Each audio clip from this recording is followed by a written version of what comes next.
ಯಾಕಂದ್ರೆ ಈಗಾಗಲೇ ನಮ್ಮ ವಿರೋಧಿಗಳು ಈ ಭಾಗದಲ್ಲಿ ಏನು ಎರಡು ಸುದ್ದಿ ಎಪ್ಸತ್ತಾರಂದ್ರ ಎಲ್ಲ ನಮ್ಮ ರೈತರು ಜಂಪ್ ಹಾಕಿರ್ತಾರು, ಈ ಗುಂಪು ಅಂದ್ರೆ ಜಂಪ್ ತೆಗಿತಾರ ಅಂತ ಹೇಳ್ತಾರೆ.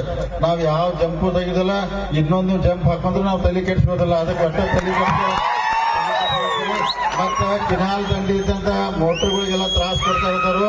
ನಾವಂದ್ರೆ ಯಾವ ಕಾರಣಕ್ಕೂ ನಮ್ಮ ರೈತ ಬಾಂಧವರ ನೀರಿಗೆ ತೊಂದರೆ ಕೊಟ್ಟು ಯಾವ್ದು ಅಂತದ್ ಮಾಡಕ್ ಹೋಗುದಿಲ್ಲ. ಈ ಎರಡು ವಿಷಯ ಅಂದ್ರೆ ವಿರೋಧಿಗಳು ಬಹಳ ಅಪಪ್ರಚಾರ ಮಾಡಿ ಹೇಳ್ತಾರೋ.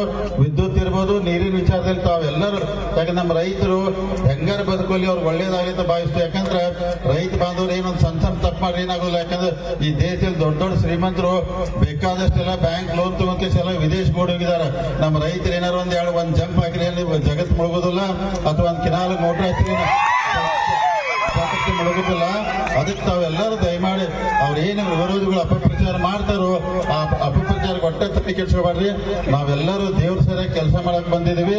ತಾವೆಲ್ಲರೂ ನೀವು ನೋಡಾತಿರ್ಬೋದು, ಸತೀಶ್ ಜಾರಕಿಹೊಳಿ ಇರ್ಬೋದು, ಅಣ್ಣಾಸಾಹೇಬ್ ಜೊಲ್ಲೆ ಇರ್ಬೋದು, ನಾವಿರ್ಬೋದು, ನಾವೆಲ್ಲರೂ ನಮ್ಮ ವಿರೋಧಿಗಳು ಎಷ್ಟೇ ಟೀಕೆ ಮಾಡಿದ್ರು ನಾವು ಯಾವ್ದಕ್ಕೂ ತಲೆ ಕೆಡ್ಸ್ಕೋದ, ಯಾವ್ದಕ್ಕೂ ಉತ್ತರ ಕೊಡದೆ ನಾವು ಸಮಾಧಾನಲೇ ಶಾಂತಲೇ. ಯಾಕಂದ್ರೆ ನಮಗೆ ಯಾವ್ದು ಅಂಜಿಕಿಲ್ಲ, ಅಳಕಿಲ್ಲ, ನಮಗ್ ಭಯ ಇಲ್ಲ. ಯಾಕಂದ್ರೆ ಯಾರಿಗೆ ಅಂಜಿಕೆ ಅಳಕಿರ್ತೈತಿ ಅವ್ರು ಬಹಳ ಟೆನ್ಷನ್ ಮಾಡ್ಕೊಂಡು ಮಾತಾಡ್ತಾರೋ.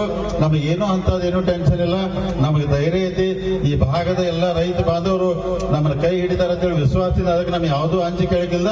ತಮ್ಮ ಮುಂದೆ ಬಂದ ಕೇಸ್ ಎಲ್ಲಾ ಕಡೆ ನಾವು ಮತವನ್ನು ಕೇಳ್ತಾ ಇದೀವಿ.